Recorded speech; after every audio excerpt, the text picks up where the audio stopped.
Ulas Misteri Kisah Malam.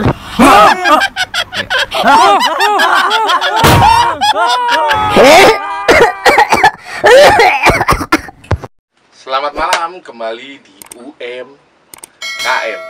Kembali dengan saya Ben, akan membawa acara ini jauh lebih creepy. Sekarang kita akan membahas masalah-masalah tentang cerita horor. Dengan siapa kita berbicara nanti? Kita ada bintang tamu langsung yang konon katanya dia punya cerita horor yang pernah dialami. Ya, Om Sardi, apa kabar? Alhamdulillah. Alhamdulillah, sehat Bang? Alhamdulillah sehat. Kesibukan apa nih hari? Biasa kita bawa kendaraan kalau siang. Udah gitu, ya biasalah bebenah aja di rumah. Udah gitu, nganter ke sana kemari. Sibuk ya? Waduh, mantap itu namanya suami teladan. Waduh, luar biasa. Tapi anak istri sehat semua Bang? Alhamdulillah sehat. Oke. Saya pernah mendengar nih ya, Bang Sardi pernah cerita dulu, katanya Bang Sardi pernah mengalami cerita-cerita yang namanya kisah nyata. Betul. Real, melihat sendiri namanya sosok makhluk halus. Betul Bang? Betul. Itu gimana Bang ceritanya Bang? Nah, yang pernah saya alami ini bukan ngomong kosong, ini fakta. Langsung lihat dengan mata kepala saya sendiri. Merinding, belum apa-apa udah merinding. Belum apa-apa merinding. Kalau dengar cerita bagaimana horor. mau saya lanjutin nih kalau kayak gitu? Waduh, nggak apa-apa. Justru ini yang saya tunggu-tunggu cerita kayak gini nih. Udah gitu, pertama saya itu lagi nunggu bos saya pulang kantor. Normal pulang jam 11, jam 12 malam. Alhamdulillah. Iya. Nah ini suatu ketika bos pulangnya ada meeting, dia telat. Oh begitu. Iya. Saya tunggu jam 1 malam belum pulang. Jam setengah 2 belum pulang. Akhirnya jam 2 malam saya kepingin ngopi. Oke, kan ngopi ya. Karena saya nunggu itu di depan rumah bos saya tinggal. Oh gitu. Udah itu saya pulang ke rumah ngambil kopi, bikin kopi. Terus saya ke tempat semula lagi, balik ke tempat semula. Saya duduk, itu emang ada bengkel kecil, bengkel sepeda, bengkel tua. Tinggal tua ya. Iya. Saya duduk di atas box tempat naruh-naruh kunci. Bagian belakang itu pagernya seng penuh. Bagian belakang bengkel. Betul. Nah, samping itu kira-kira bangsa 1,5 meteran lah kiri kanan. Nah udah gitu saya lagi duduk, pertama ada yang nimbuk pakai batu kerikil. Waduh. Ada nimbuk tuh. Nah udah gitu pikiran saya jangan-jangan orang nggak bener ini. Gitu. Pikiran Bang Sardi itu apa tuh saat ada timbukan gitu? Apa sih orang nggak bener, maksudnya apa tuh? Ya kata kasarnya apa, ada maling apa gimana, orang niat jahat. Oh Gitu. Iya. Udah gitu akhirnya saya berdiri. Kira-kira bangsa 5-10 menit kemudian ada suara orok. Kondisi Bang Sardi Iya. saat itu sedang sendiri. Creepy juga ya. Lah. Sendiri lagi menunggu dengar suara orok. Betul. Sedangkan di tempat saya tinggal itu nggak ada yang punya orok. Nah saya tanda tanya di mana ini ada suara orok. Saya berdiri, pas ngelihat ke sebelah kanan saya karena pagar itu kira-kira 1 meter lebih sedikit lah. Itu emang di belakang itu ada sosok, istilahnya kata-kata kuntilanak. Waduh, Gitu. ternyata suara orok itu kuntilanak. Begitu Bang? Betul. Nah, kuntilanak itu sedang ngayun-ngayun orok itu. Loh, apa tuh? Tutup pintu. Tolong tutup Pak. Kenapa Bang? Wah, kayaknya ini ada yang nggak beres ini, jangan-jangan nih. Aduh, maaf pemirsa, agak tegang dikit. Tarik nafas dulu. Gimana Bang, maksudnya nggak beres tuh gimana? Nah, udah gitu, waduh, gimana mau saya nurusin? Masalah saya takutnya Pernah saya diikutin sampai ke rumah.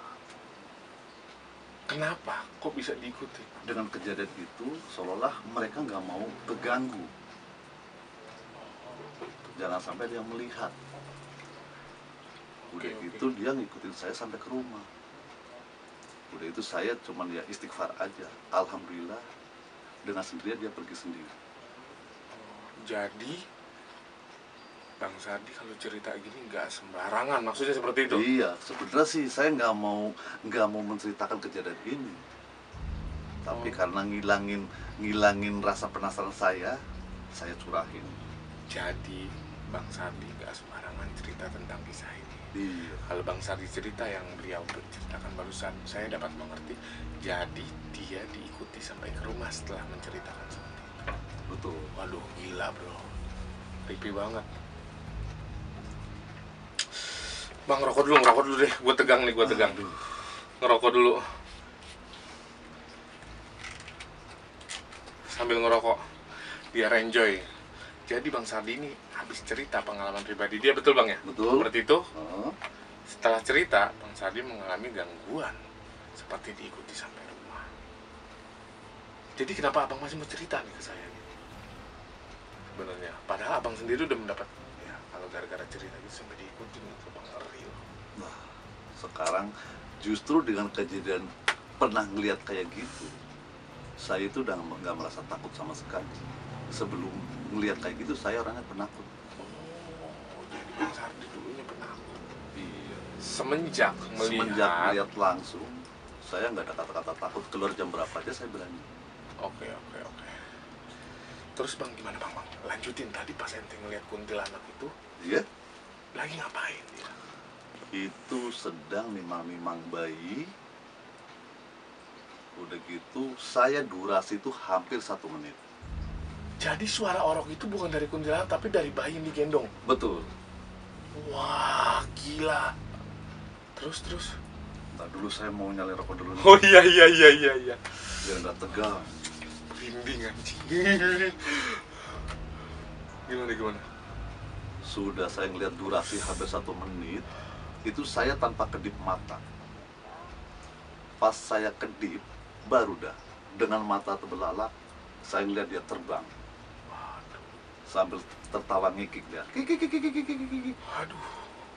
Konon katanya kalau kuntilanak itu ketawanya kayak anak ayam atau kayak kuda. Bener gak sih Bang? Seperti yang ente dengar itu. Kalau yang saya dengar itu suaranya ngikik dia. Ngikik ya, ketawa ya. Iya. Dari saat ente ngelihat dia ketawa apa saat dia terbang aja? Itu dari saat terbang dia. Oh, ketawanya pas terbang Iya. itu. Wah, gila loh. Sedang Pas raut terbang muka dia itu ketawa. nggak kelihatan, dia ketutup, rambut semua Pakaiannya putih. putih. Anak bayinya, Pakai kafan. oh anak bayinya kain kafan, gila. Dan kafan. Kain kafan anak bayinya. Tapi dianya pakai putih-putih, rambutnya semana Bang? Rambut itu ada kira-kira 2/3 badan. Sedengkul. Lebih lah, kira-kira 1 betis sampai betis. Gila, rambutnya sampai sebetis. Kalau mau tukang cukur dibayarin rambutnya. Oh, gue takut diikutin. Enggak, gue bercanda. Gue takut diikutin. Aduh, sorry. Bang, rambutnya panjang, ada gak sih kayak rontokan-rontokan ranting atau daun yang ada di rambutnya, atau rambutnya lurus atau berantakan gitu? Itu rambutnya panjang tapi ikal. Panjang, keriting. Iya, keriting. Ikal gelombang ya? Iya, gelombang. Waduh, Gitu. panjang ikal gelombang, creepy ya. Tapi nggak berantakan, maksudnya dalam kategori ada gak sih kotoran-kotoran di rambut gitu kayak ranting-ranting pohon atau apa gitu? Itu karena saya melihat itu kira-kira jarak ada bangsa sekitar 50-70 meter, sedangkan malam itu saya nggak begitu ngeh gitu kondisi rambut dia banyak kotor apa enggak, kurang jelas. Oh gitu, karena malam Bang ya. Iya. Di mata gue langsung perih bro. Bukan karena kuntilanak, karena asap rokok anjing. Oke, jadi dia pergi kemana tuh Bang pas saat ente ngeliat Bang? Itu ke arahnya ke arah mana? Ke arah timur sana. Arah timur ya. Iya. Setelah kejadian itu, apakah ente ngelihat lagi dia ada lagi di tempat yang sama? Enggak. Kayak Bang. Enggak. Oke pemirsa, jadi kesimpulan dari cerita ini, Bang Sardi telah melihat sosok asli dari kuntilanak ini telah bagaimana. Yang mitos-mitos sering kita dengar dan adanya cuma di film, ternyata Bang Sardi mengalami sendiri suatu kejadian yang luar biasa menurut saya. Ya, kalau dibilang creepy banget. Dan dari cerita itu Bang Sardi sendiri mengalami lagi kejadian seperti itu lagi? Belum pernah. Alhamdulillah ya. Iya. Jangan sampai ya pemirsa.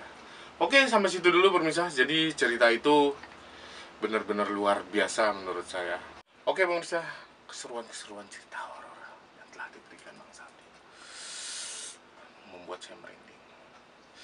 Bagi kalian yang setia nonton UMKM, jangan lupa subscribe channel kita, tulis komentar, dan jangan lupa share, karena kami akan memberikan cerita horor yang lebih menakutkan. Sampai jumpa di UMKM. Ulas Misteri Kisah Malam.